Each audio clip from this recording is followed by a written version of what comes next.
जय हिंद फ्रेंड्स। तो हम पढ़ रहे थे धीर सिंह दाबाई की शिक्षा में ज्ञान की बुक।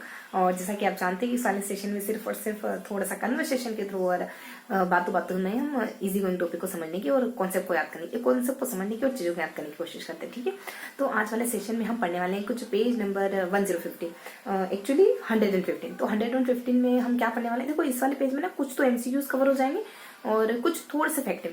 चूंकि हम इससे पहले वाले पेजेस में व्यक्तित्व को कवर करते थे, तो बेसिकली आज वाले सेशन में हम व्यक्तित्व को पढ़ने वाले हैं। हाँ, थोड़ा सा मैं इंट्रोडक्शन दे दूं नए बच्चों को कि इस वाले सेशन में हम धीर सिंह दाबाई की शिक्षा मनोविज्ञान की बुक को कवर कर रहे हैं और यहाँ हम सिर्फ और सिर्फ एक माइंड में बनाने की कोशिश करते हैं और चीजों को थोड़ा सा दूर से देखने की कोशिश करते हैं कि आखिर इसमें कौन कौन से कॉन्सेप्ट गिवन है और उन कॉन्सेप्ट के बारे में एक सतही समझ बनाने की कोशिश करते हैं, है ना, कि इनमें हम क्या पढ़ेंगे या फिर ये कॉन्सेप्ट कैसे थोड़ा सा इजी गोइंग तरीके से हम समझ सके, है ना। बाकी फैक्चुअल जानकारी तो वैसे ही साथ में अटैच हो जाएगी अगर आप थोड़ा सा चीजों को एक अंडरस्टैंडिंग लेवल पे लेके आ जाओ, थोड़ा सा सहजता से उनको समझ जाओ। ठीक है, उसके बाद कॉन्सेप्ट बहुत ज्यादा बड़ी बात, उसके बाद फैक्ट बहुत ज्यादा बड़ी बात नहीं होती।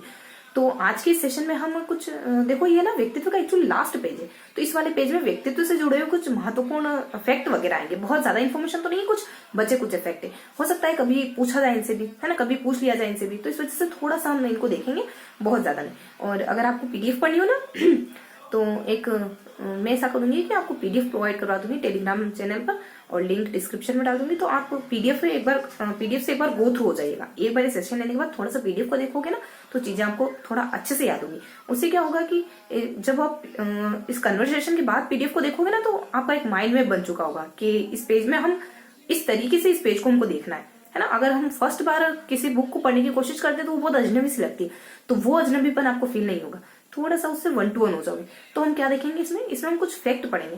तो क्या क्या देखने वाले इसमें, देखो इसमें 5 से 7 बिंदुओं को देखेंगे बस, और कोई ज्यादा कॉन्सेप्चुअल जानकारी है नहीं, सिर्फ तथ्य वगैरह जानेंगे।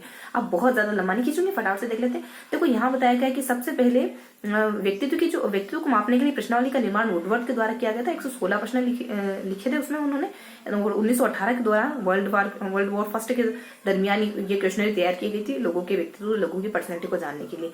और उसके बाद कुछ और भी कोटेशन और भी कुछ फैक्ट आ जाते हैं, जैसे कि एक ताराचंद वगैरह हो जाता है और एक सक्सेना हो जाता है और एक कुछ पाल सेन हो जाता है। 3 व्यक्ति हो जाता है। ये 3 व्यक्ति जो अलग अलग समय में ऐसे क्वेश्चनरी बनाने का काम करते हैं। किसी ने 59 में लिखी है तो किसी ने 65 में, किसी ने 65 में, क्रमशः बता रही हूँ ना। सक्सेना है, तारा है और सक्सेस, तारा और पालसेन, सक्सेना, तारा और पालसेन, ये 3 व्यक्ति हैं। 59 में, 65 में, 65 में, ऐसे ही और क्वेश्चनरी बनाने का काम करते हैं। और इसके बाद कुछ फैक्ट इस तरीके के आ जाते हैं कि प्रक्षेपी विधि और अप्रक्षेपी विधियों में अंतर क्या होता है। देखो प्रक्षेपी विधि जानते हो, व्यक्तित्व को जानने की प्रक्षेपी विधि वो विधि होती है जिसमें हमें ना आपको कोई उद्दीपक दिया जाता है, उस पर आपको रिएक्ट करना होता है और आपके व्यक्तित्व के बारे में उसे पता चलता है। आपको कुछ दिया, कुछ चित्र दिया, आपको उस पर कमेंट करना है, तो आपके व्यक्तित्व के बारे में जो साइकोलॉजिस्ट होंगे बता देंगे आपका व्यक्तित्व ऐसा है, आपका व्यक्तित्व ऐसा, इस तरीके से।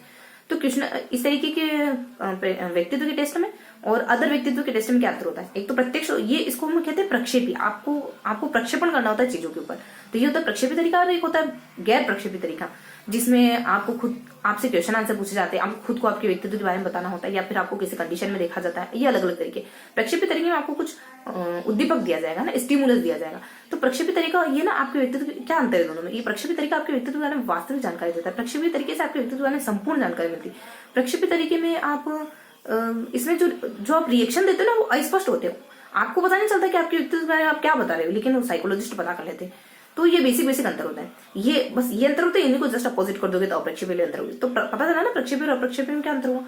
और इसके अलावा कुछ और बातें भी की मैंने, जैसे कि कुछ इस तरीके की कि कुछ अलग अलग विद्वान हैं, उनके द्वारा मतलब इस तरीके की प्रश्नावलियां बनाई गई। मतलब उन प्रश्नावलियों से बेसिकली आपके व्यक्तित्व के बारे में पता चलता है। प्रश्नावली क्या होती है, बहुत सारे प्रश्नों का एक समूह होती है, वो प्रश्न आपसे पूछे जाते हैं और पता करा जाता है आपका व्यक्तित्व कैसा है। ऐसी प्रश्नावली किसने बनाई, तो देखो ऐसी प्रश्नावली हमारे यहाँ देखो कुछ फैक्चुअल जानकारी है कि एक आ जाता है हमारे, देखो थोड़ा सा मैं आपको नाम बता रही हूँ, नाम को थोड़ा सा ट्रिकी तरीके से याद रखना कि सेफ है और कुछ सेफ है और गाल और टन, मतलब अभी तक चाटा नहीं पड़ा है, ठीक है, मतलब मार वार नहीं पड़ी, अभी तक सेफ है। क्योंकि पापा को मेरी एक आदत बहुत पसंद है, मैं एक्सरसाइज धीरे धीरे चलना, एक्सरसाइज होता है ना, होले होले चलना, रिवर्स चलना, उल्टे पेट चलना, तो ये एक्सरसाइज होती है, थोड़ा ध्यान रखिए। क्योंकि पापा को मेरी एक आदत बहुत पसंद है, मैं योगा एक्सरसाइज करता हूँ, तो उनको मुझ पर इतना गुस्सा आया नहीं, अभी तक उन्होंने मुझे डांटा नहीं, ना मारा है, ठीक है, तो इससे ध्यान रखोगे। तो ध्यान रखेंगे अपन की सेफ है, गाल है और स्टर्न है, और इसके बाद मैं और रोज होले होले चलता हूँ। तो आइजेंक मतलब मैं से आई तो आइजेंक है और रोजनविंग है और होलैंड, ये 6 नाम ध्यान रहेंगे ना। तो इस ट्रिक से थोड़ा सा अपन 6 नामों को ध्यान रखेंगे। अब इन्होंने व्यक्तित्व को मापने से लेकर व्यक्तित्व को नापने के काम से नापने नहीं कि नापना तो इंस्टेप हो गया, मापने के काम से जुड़े कुछ वर्क किया है मापने के लिए, व्यक्तित्व को मापने के कुछ वर्क किया है इन्होंने। जैसे कि रोजनविंग का तो बेसिकली ये रोजनविंग का कुंठा परीक्षण तो आप जानते हो ना, रोजनविंग ने कुंठा परीक्षण बनाया था 24 चित्र वाला, और रोबोट का भी एक वो बाद में जिक्र करेंगे, चलो पहले जिक्र कर चुके हैं इस वजह से। तो रोबोट मैं बता रही थी आपको कि रोजनविंग का जो कुंठा परीक्षण टेस्ट है ना, उसका भारतीय अनुकूलन उदय पारिक के द्वारा किया गया, थोड़ा सा ध्यान रखेंगे। और अब मैं है ना इन सभी के 6 के आपको थोड़ा काम बता देती हूँ कि इन्होंने क्या किया। तो अभी तक आपका गाल सेफ था क्योंकि आप रोज धीरे धीरे चलते हो, मतलब रोज एक्सरसाइज वगैरह करते हो, पापा को ये आदत बहुत पसंद थी, तो अभी तक आपका गाल सेफ था, है ना। तो सेफ ये जो जोसेफ आ जाता है ना, ये शिलगुण, ऐसे ध्यान रखोगे। और उसके बाद गाल से आप ध्यान रखोगे एम, जैसे कि ये ना मनोगति के ऊपर काम करते हैं, मतलब मनोगतिकी से जुड़ा हुआ कुछ काम करते हैं व्यक्तित्व को नापने के लिए। अब टन, तो ये स्टर्न है ना, ये कुछ वैज्ञानिक अध्ययन करते हैं व्यक्तित्व का पहली बार 1800 के आसपास, और क्योंकि आप रोज होले होले चलते थे, है ना। तो आइजेंक का तो आप जानते हैं ना, अंतर्मुखी, आइजेंक ने व्यक्तित्व को गतिशील कहा है ना, ये थोड़ा सा ध्यान रखेंगे। और इसके बाद रोजनविंग का मैंने बता दिया, रोजनविंग ने जो कुंठा परीक्षण बनाया था, तो रोजनविंग का हिंदी भारतीय अनुकूलन हुआ उदय पारिक ने कराया। और होले होले चलते हो, होलैंड का थोड़ा सा अभी फिलहाल के लिए मुझे थोड़ा सा अस्पष्ट है, तो मैं बहुत ज्यादा आपको स्पष्टता से नहीं कह पाऊंगी, ठीक है। होलैंड का लिस्ट रखेंगे। तो इस तरीके से मैंने आपको कुछ फैक्ट बताए हैं, तो समझे ना क्या क्या फैक्ट बताया मैंने आपको मेनली प्रक्षेपी और अप्रक्षेपी विधियों में क्या अंतर होता है ये बताया। और इसके अलावा एक फैक्ट बताया मैंने बहुत ज्यादा इंपॉर्टेंट, कि सबसे पहले ऐसे क्वेश्चन आंसर किसने बनाए थे, वुडवर्ड ने बनाए थे। पहले विश्व युद्ध के दौरान 116 प्रश्न बनाए थे 1918, है ना। तो ये हमने मतलब 2 अहम फैक्ट है ये कुछ। और इसके बाद तो कुछ खास लगा नहीं मुझे इतना, लेकिन थोड़ा सा निगाह डाली हमने। ये 2 फैक्ट बहुत ज्यादा इंपॉर्टेंट है कि प्रत्यक्ष और प्रक्षेपी और अप्रक्षेपी विधियों में क्या अंतर होता है। और सबसे पहले जो प्रश्नावली का जो एक पूरा फॉर्मेट है वो किसने बनाया था, तो वुडवर्ड ने बनाया था 116 प्रश्नों का 1918 में विश्व युद्ध के दौरान, पहले विश्व युद्ध के दौरान। इसके अलावा कुछ बहुत सारे फैक्ट आ सकते हैं जो थोड़ा सा अपन निगाह वगैरह डालेंगे, है। जैसे कि हमने एक देखो मेरे को कुछ और ध्यान आ रहा है, जैसे नॉर्मल व्यक्ति आते हैं और एक आ जाते हैं अपने, ठीक है चलो, है ना। तो बेसिकली मैं आपको इन दोनों फैक्ट के अलावा मैंने आपको ना एक ट्रिक बताई थी कि पापा ने मुझे अब तक इस वजह से नहीं माना क्योंकि मैं योगा एक्सरसाइज करता हूँ, पापा को आदत पसंद है ना। तो इस तरीके से हमने इन विद्वानों के बारे में जाना और इन विद्वानों कैसे कैसे मदद करी, तो थोड़ा सा बढ़ जाना, हमने बहुत ज्यादा नहीं जाना। और इस ट्रिक के अलावा कुछ हमने वो समय मतलब कुछ हमने वो सक्सेस पाली तारा ने, है ना, पाल में नेपाल में मान लो, तो सक्सेस पाली तारा ने नेपाल में, तो पाल से ना इन्होंने इस समय में व्यक्तित्व के ऊपर काम किया था। तो मैंने आपको ना कुछ बेसिक से जानकारी दी। देखो बहुत ज्यादा इंपॉर्टेंट नहीं है ये, मैं पहले ही बता रही हूँ आपको, बहुत ज्यादा इंपॉर्टेंट नहीं है, लेकिन थोड़ी सी कोई भी इन्फॉर्मेशन हमको छोड़नी नहीं, कुछ हमको हर चीज के बारे में पता होना चाहिए ना, ताकि कभी एमसीक्यूज में आए तो हम एक कोशिश कर सकें, एलिमिनेट कर सकें, है ना। तो इसमें से देखो बहुत ज्यादा इंपॉर्टेंट आपको क्या लगा, देखो बहुत ज्यादा इंपॉर्टेंट है प्रत्यक्ष और प्रक्षेपी विधियों में अंतर क्या था, ये है।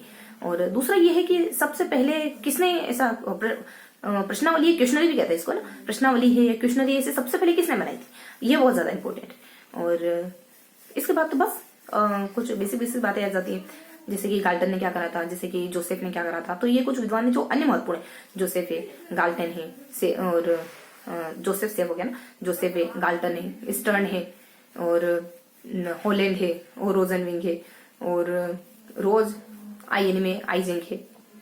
तो इन विद्वानों से जुड़ी कुछ बहुत हल्की से जानकारी थी, ठीक है। तो इस तरीके से हमने आज के सेशन में कुछ 2 बहुत अहम फैक्ट देखे। मैंने कहा ना ये आधे पेज की जानकारी, आधे पेज और इसके नीचे जो आधा पेज है ना उसमें तो कुछ एमसीक्यू भी बने। हाँ, मैं थोड़ा सा बताऊं आपको कि आप स्वप्रत्यय जानते हो कि क्या होता है। देखो स्वप्रत्यय क्या होता है, सेल्फ कॉन्सेप्ट।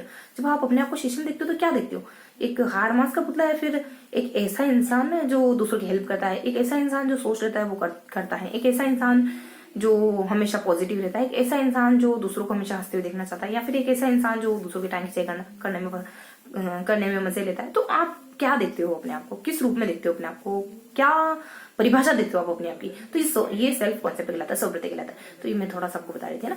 और मेरे को लग रहा है कि यहाँ एक नॉर्मन के द्वारा भी कुछ कोटेशन आता है और एक और नॉर्मन के साथ भी एक और व्यक्ति आते हैं, तो कुछ ये 2 व्यक्तियों का और जिक्र होता है। थोड़ा सा स्पष्टता में कमी है, इस वजह से मैं आपको बहुत ज्यादा क्लियर नहीं कहूंगी, ठीक है। तो इस तरीके से मेनली तो हमने यही जाना कि प्रत्यक्ष और प्रक्षेपी और प्रक्षेपी विधियों में क्या अंतर होता है, सबसे पहली क्वेश्चनरी किसने बनाई, और इसके अलावा जो भी जानकारी है उसको हम अदर रखेंगे, साइड करेंगे, है ना, बहुत ज्यादा इंपॉर्टेंट नहीं, इस वजह से थोड़ा सा साइड रखेंगे। जिसमें हमने क्या क्या देखा था, एक ट्रिक देखी हमने पापा जी के हाथ से हमारी मारनी पड़ी अभी, है ना, एक आदत उनको हमारी पसंद थी इस वजह से। तो ये सारे विद्वानों के नाम है, ये कुछ एक दो काम करते हैं व्यक्तित्व के बारे में, व्यक्तित्व को लेकर के, और बस इतना ही था ना, है ना। लास्ट में मेरा कुछ सेल्फ कॉन्सेप्ट और फिर मैंने कहा कि ये कुछ थोड़ी और जानकारियां हैं जो मुझे थोड़ी सी स्पष्टता में बहुत ज्यादा क्लियर नहीं है उस वजह से, ठीक है। तो इस तरीके से हमने मोटा मोटी कुछ हल्की से कुछ बातें जानी। तो क्या देखा हमने प्रक्षेपी प्रक्षेपी में अंतर जाना, हमने इसके अलावा हमने एक फैक्ट जाना बहुत इंपॉर्टेंट सा, इसके अलावा हमने कुछ अदर बातें जानी, ठीक है। तो प्रक्षेपी प्रक्षेपी में अंतर क्या होता है, और सबसे पहली क्वेश्चनरी कब बनी, और पापा जी ने क्यों नहीं माना, क्योंकि उनको अभी तक क्यों नहीं डांटा, क्यों नहीं माना, क्योंकि उनको मेरी एक्सरसाइज करने योगा करने की आदत बहुत पसंद है, नॉर्मल करके भी कुछ आता है, और एक बस यही फिनिश करते हैं, बस इतना ही, ठीक है। तो इस तरीके से हमने क्या जाना, कुछ थोड़ा सा एक कॉन्सेप्ट जाना। देखो प्रक्षेपी अप्रक्षेपी ये कॉन्सेप्चुअल चीज है, इसको थोड़ा समझेंगे, है ना, कि ये हमारी संपूर्ण व्यक्तित्व के बारे में बताना है। ये है ना एक वास्तविक मापन देता है। इसमें जो हम रिएक्ट करते हैं, जो हमको दी जाती है ना कि इस पे रिएक्ट करो, वो स्पष्ट होती है और हमारे रिएक्शन पे स्पष्ट होता है, लेकिन हमारे संपूर्ण व्यक्तित्व के बारे में वास्तविक जानकारी दे देता है, ठीक है। तो ये थोड़ी सी कॉन्सेप्चुअल चीज, बाकी तो फैक्ट था, और बाकी बच्चे भी सारे फैक्ट है, ठीक है। तो इस तरीके से हमने कुछ बेसिक बातें पता करी।